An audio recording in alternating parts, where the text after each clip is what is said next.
Ellie thinks sitting at home clicking away at her computer makes her successful. She couldn't handle a real office environment, and now she's just hiding behind that screen like a pathetic failure. My heart sank like a stone as I watched my phone screen. There sat my mother at our family dining table, wine glass in hand, completely oblivious to being captured on video. My stomach knotted with each word she spoke. My cousin Cassie had texted an hour ago, "You need to see this." I'm so sorry. She'd sent a recording of their video chat during the family gathering.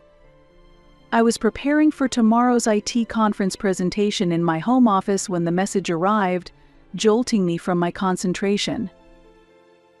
I'm Eleanor Martinez, 45 years old, and for 3 years I've been quietly handling my mother's medical expenses since her rheumatoid arthritis diagnosis.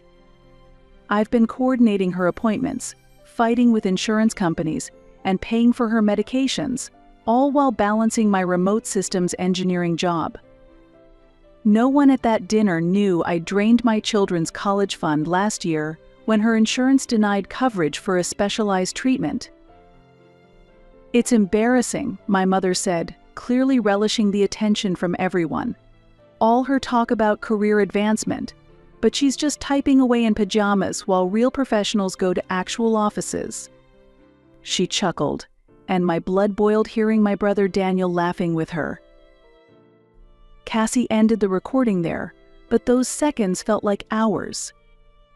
I sat frozen at my desk, tears burning down my cheeks as the painful truth hit me like a physical blow. For years, I'd convinced myself that Mom's harsh words were just her pain speaking, or her misguided way of pushing me. But this wasn't a momentary slip. This was her genuine opinion, now captured forever.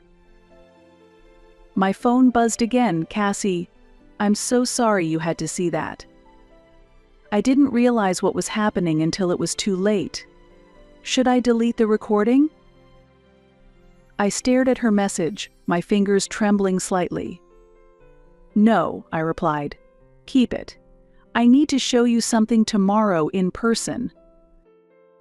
I called Rob immediately, my voice breaking as I explained what I'd seen. "I can't believe she said those things while Daniel just sat there nodding," I whispered. "Come home," he said firmly. "You are going to end cohabitation with your mother. Your health is more important." My husband's support unleashed a fresh wave of tears, not from pain this time, but relief. I wasn't alone in this. 3 years ago, my life looked completely different. I was respected at work, the kids were becoming independent, and I had finally started focusing on my own goals again. Then came that devastating call. I received a message from my mother saying, "I feel very fatigued every day and can't get up in the morning. I've been having days where it takes me a long time to get ready."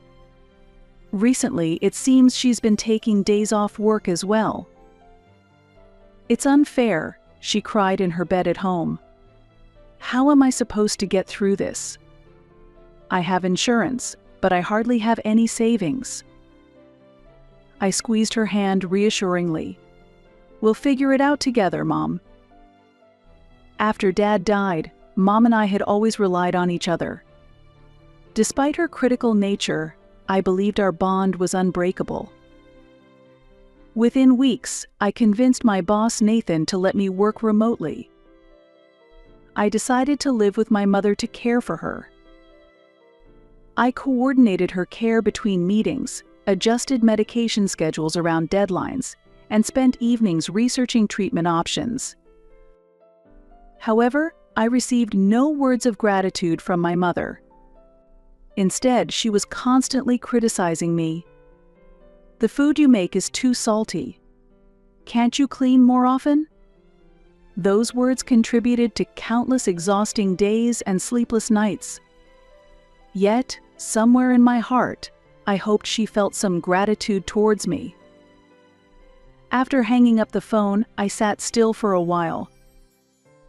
Mom thought I was still preparing for tomorrow's presentation, an important opportunity I'd now have to miss after seeing that video. My phone lit up with a text from Cassie. "I'm at Pioneer Coffee on Jefferson. Let me know when you can meet." I exhaled slowly, trying to calm my racing heart. Reaching into my laptop bag, I pulled out a thick folder labeled Mom's Medical Records. Inside was every payment I'd made over the past 3 years. Insurance premiums, medication receipts, specialist referrals, all meticulously organized with bank statements. I'd maintained these records for tax purposes, never imagining they'd become evidence of such profound betrayal. I clutched the folder to my chest, took a deep breath that did little to ease the knot in my stomach, and texted Cassie, "Be there in 15 minutes." The cafe buzzed with afternoon energy, but I spotted Cassie instantly. "Ellie, I'm so sorry," she said as I slid into the seat across from her. "I had no idea they'd start talking about you. I was just filming our family gathering for my social dynamics project, and suddenly Aunt Diane started criticizing you, and then your brother joined in, and it got so ugly." "It's not your fault," I cut in, my voice calmer than I thought it'd be. "Honestly, I should be thanking you." Cassie tilted her head, confusion evident in her eyes. "Thank me? For what?" I placed the medical folder on the table between us and carefully opened it, revealing 3 years of payment records, appointment calendars, and insurance battles. "For showing me the truth," I said quietly. "I've been handling everything: her medications, treatments, insurance appeals, doctor appointments, everything." Cassie's eyes widened as she leafed through the documents. "This is so much money." "Actually, more than $45,000. I confirmed, my finger tracing along a particularly expensive treatment row. "I've put my career advancement on hold, drained my kids' college funds, even postponed the kitchen renovation Rob and I had been saving for. Everything went to her care because I thought she needed me." Cassie looked up, her academic detachment giving way to raw indignation. "And she sits there calling you a failure while Daniel does absolutely nothing? That's beyond messed up." I nodded, surprised by the strange calm I felt. I always thought her criticism was just her way of pushing me to do better, that deep down she valued my sacrifice. A hollow laugh escaped my lips. I was clearly wrong. "What will you do now?" Cassie asked softly. I reclaimed the folder, my resolve strengthening with each passing moment. "I'm done. I've already started the paperwork to remove myself as her financial guarantor." "You're not going to confront her directly?" I shook my head. What would that accomplish? She'd just deny everything or say I'm being oversensitive. I opened my banking app on my phone, hands trembling slightly with resolve rather than doubt. I'd been setting aside a small portion from each paycheck, hoping to eventually fund the system architecture certification that would qualify me for promotion. Now I knew exactly how to use it. With a few taps, I transferred the money I'd earmarked for Mom's next treatment series into my professional development account. The gesture was simple, but it felt like breaking free from invisible chains. "Wow," Cassie exhaled, watching me. "You're actually going through with this?" "I've never been more certain about anything," I answered, my voice surprisingly strong despite the emotions swirling inside me. I've spent 3 years being her personal nurse, financial planner, and emotional punching bag, while she and Daniel trivialize everything I sacrifice. That stops now. I showed Cassie the email from Nathan about the senior systems architect position opening, the one I'd almost declined because of Mom's upcoming treatment schedule. "The interview is next week," I told her. "And I'm not missing this opportunity again." Cassie squeezed my hand, her eyes reflecting both concern and admiration. I'll save the full recording and transcribe the important parts, just in case you need evidence later. As we said goodbye, I felt years of accumulated resentment beginning to lift from my shoulders. After so long, I was finally prioritizing myself. The guilt I'd anticipated feeling was mysteriously absent, replaced by a profound sense of clarity and rightness that had been missing for years.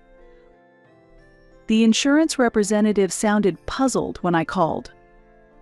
"You want to remove yourself as guarantor on Diane Martinez's accounts?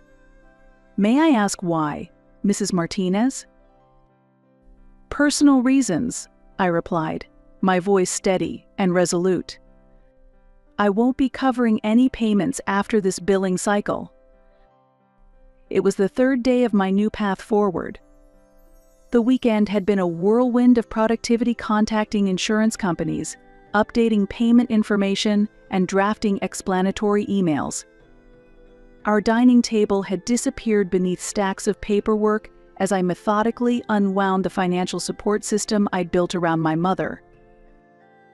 "Mrs. Martinez," the representative continued carefully, "I should inform you that without your financial support, your mother's premiums will increase significantly, and her coverage options may become more limited." "I understand completely," I replied. "Please send a formal letter detailing these changes to her residence. I want to ensure she's fully informed of the transition." I knew exactly what I was doing. The letter would arrive next week, giving me time to implement the rest of my plan before the inevitable confrontation. My phone had been constantly buzzing with notifications from my mother since yesterday. She had no idea what changes I was making, but she'd expected me to drive her to a specialist appointment this morning. I hadn't shown up. "Where are you? I've been sitting here ready for an hour." "The clinic called saying there's an issue with my insurance. Fix it now." "Are you deliberately ignoring me? Answer your phone, Eleanor." Each message hardened my determination. I muted my phone and focused on my work with renewed intensity. By evening, I had completed most financial separations and moved to the next step. With my heart pounding, I drafted a carefully worded email to our entire family. "Dear family, after much consideration, I will no longer manage Mom's medical care or financial support. For 3 years, I've covered all expenses related to her condition, totaling a lot of money, including insurance premiums, medications, specialist appointments, and numerous treatments. While this decision wasn't made lightly, I wanted everyone informed, as Mom will need assistance moving forward. I've attached a detailed breakdown of the support I've provided, should anyone wish to contribute. With hope for understanding. Ellie and Rob." I attached my meticulously organized spreadsheet documenting every payment, appointment, and hour spent managing her care. The evidence was undeniable. Cassie had sent the full video recording as promised. My stomach twisted watching it again, but I saved multiple copies on my laptop, cloud storage, and an external drive. Though I had no immediate plans for it, something told me I might need it later. The doorbell's sudden ring made me jump. Through the peephole, I saw Mom's face contorted with rage, sending a cold shock through my body. "Eleanor, I know you're in there. Open this door immediately." Her shadow paced beneath the doorframe as I stood frozen inside. "You've ignored my calls. The pharmacy rejected my prescription. What have you done?" I took a deep breath that did nothing to calm my racing heart. "I'm not doing this anymore, Mom. The insurance company will contact you soon." I read their letter carefully. "What are you talking about? Open this door now." "No, That single word felt like breaking free from invisible chains. I heard what you really think of me. It's time we both moved forward separately. After a moment of stunned silence, she exploded. Is this about money? After everything I've done for you? I almost laughed at the bitter irony. Goodbye, Mom. Please don't come back.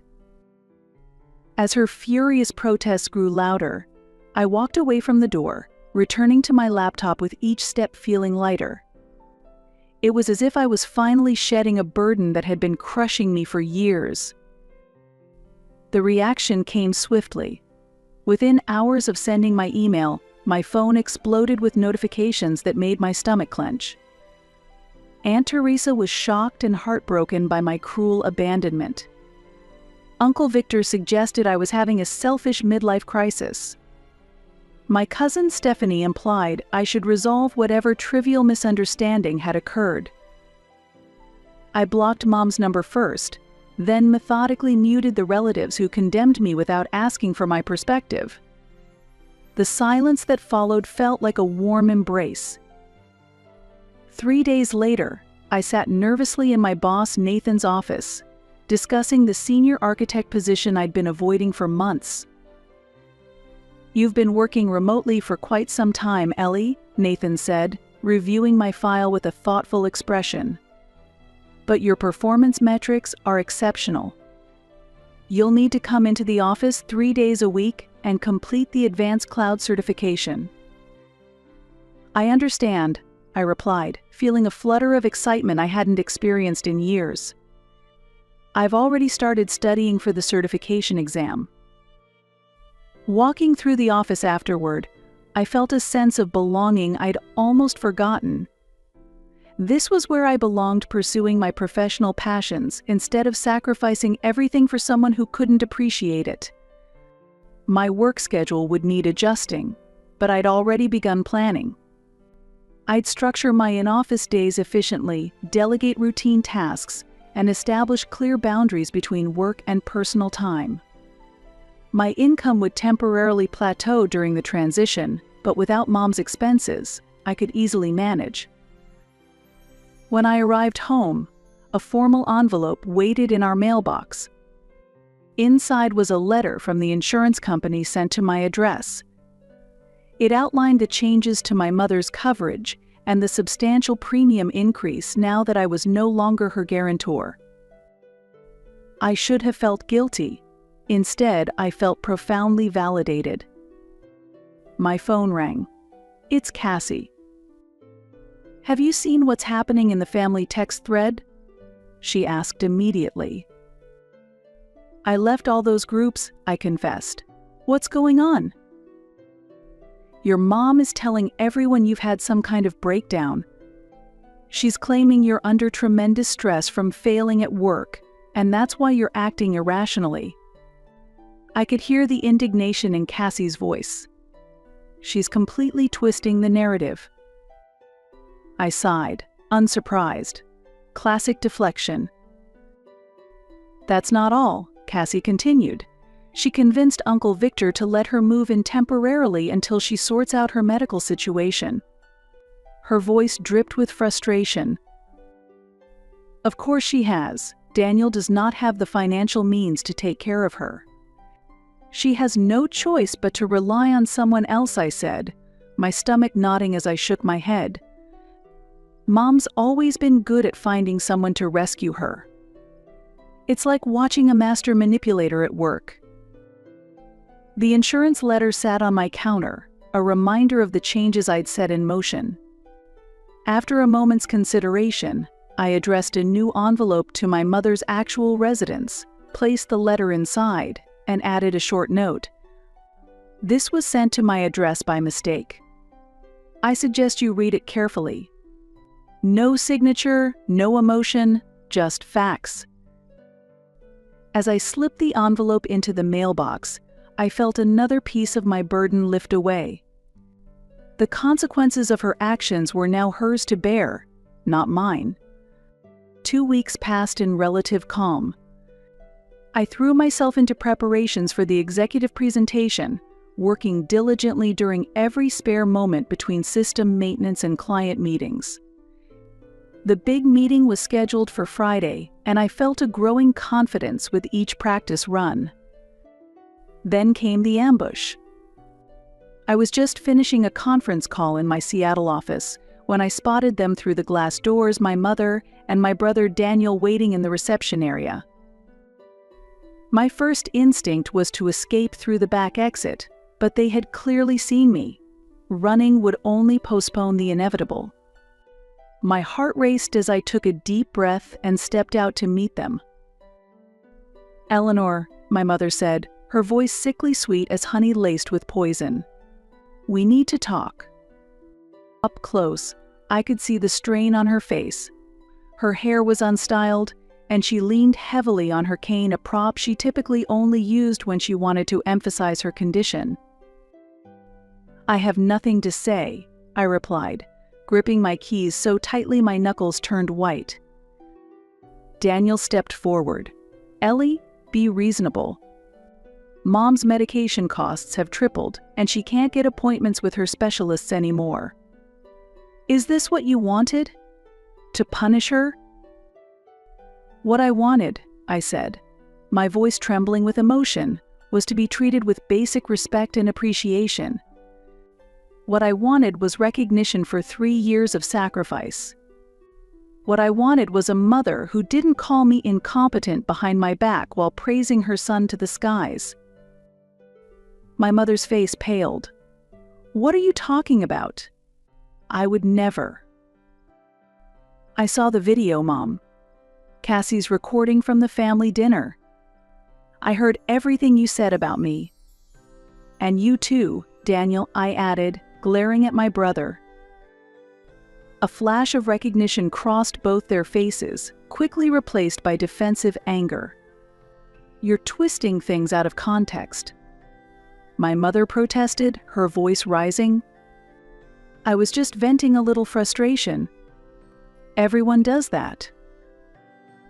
My mother switched tactics, her voice breaking as tears welled in her eyes. "I'm your mother, Eleanor.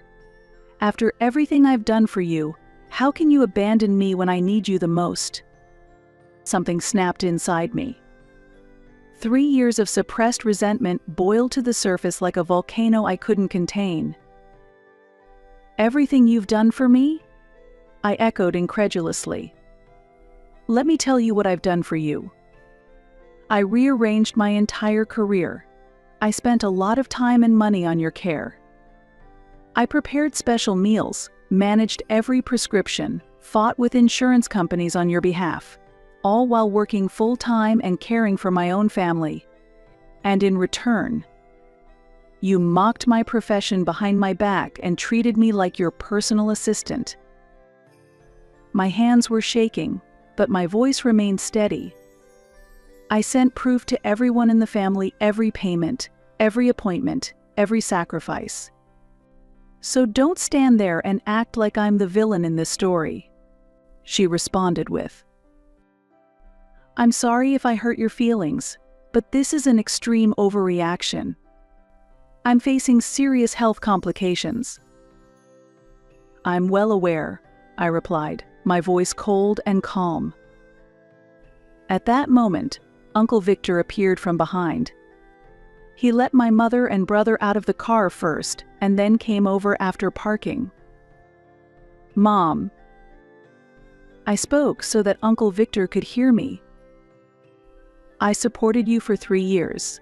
I did everything I could for you, and in return, you called me incompetent behind my back." Uncle Victor frowned, confusion crossing his face. "What are you talking about, Ellie?" "The video, Uncle Victor. The recording Cassie made during our family dinner a few months ago. Mom and Daniel didn't tell you about that?" My mother's face paled, while Daniel suddenly looked intently interested in his phone. "That's completely irrelevant," my mother protested. "Ellie is twisting things out of context to justify her selfish behavior." I reached into my tote bag and pulled out the award.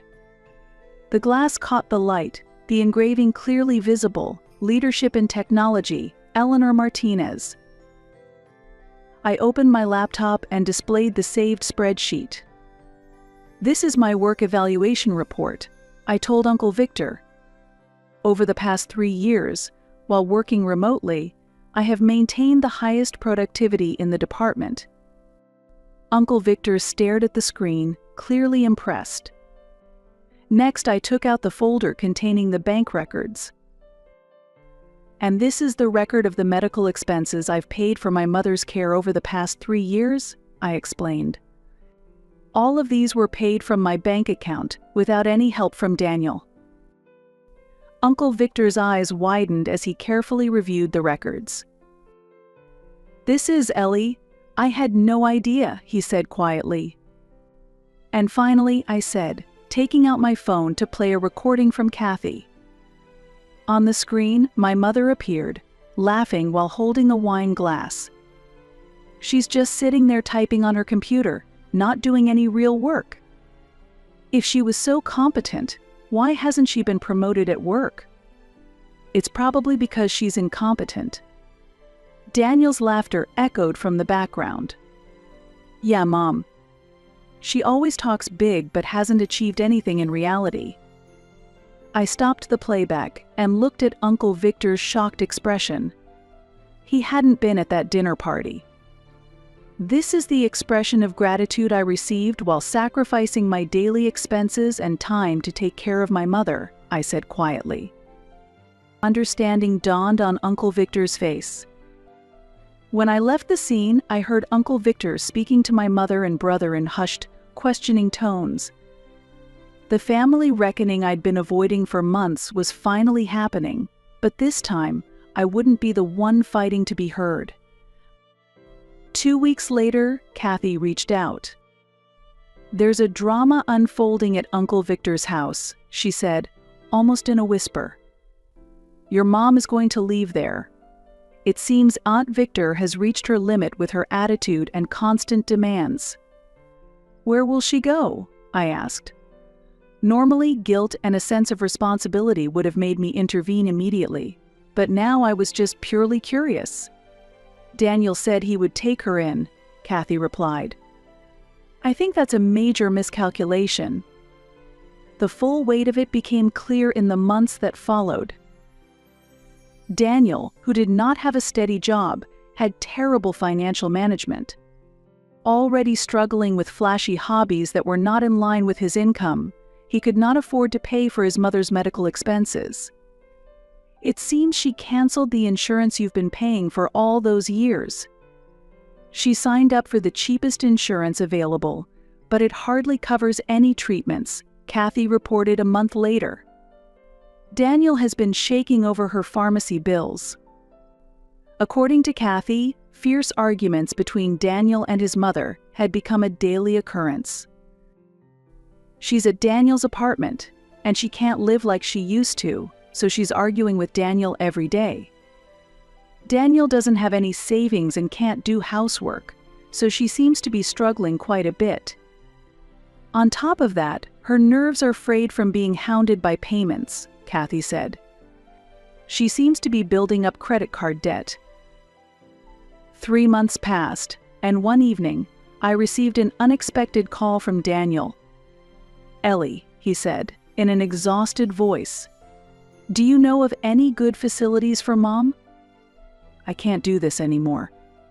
"You didn't even last 5 months," I replied. "I managed for 3 years. I get it," he said, letting out a deep sigh. "You were right. This is overwhelming. She expresses no gratitude and demands everything. I can't take on any more debt." "How much credit card debt do you have?" I asked. "It's nearing $35,000, he answered in a low voice. "Most of it is her medical expenses. She insists on using the old, expensive medications and guilt trips me. I can't stand up to her." I could feel his frustration on the other end of the call. A meaningful silence flowed as he finally understood. "Daniel," I said gently, "you should seek help from a professional. Contact a social worker and discuss the services she may qualify for. I'll send you the list of senior support programs I found before." "Thank you," he said. There was real gratitude in his voice for the first time. I have to apologize to you. I didn't understand what you had done." After we hung up, I sat for a moment, my heart full as I reflected on how much had changed in less than a year. There will be no reconciliation with my mother in the future. It was simply due to my own character, which cannot take pleasure in others' misfortunes. I had finally stopped expecting validation from someone. Instead, I found it in my own accomplishments, in my team members who thrived under my guidance, in my children's proud smiles, and in my husband's unwavering support.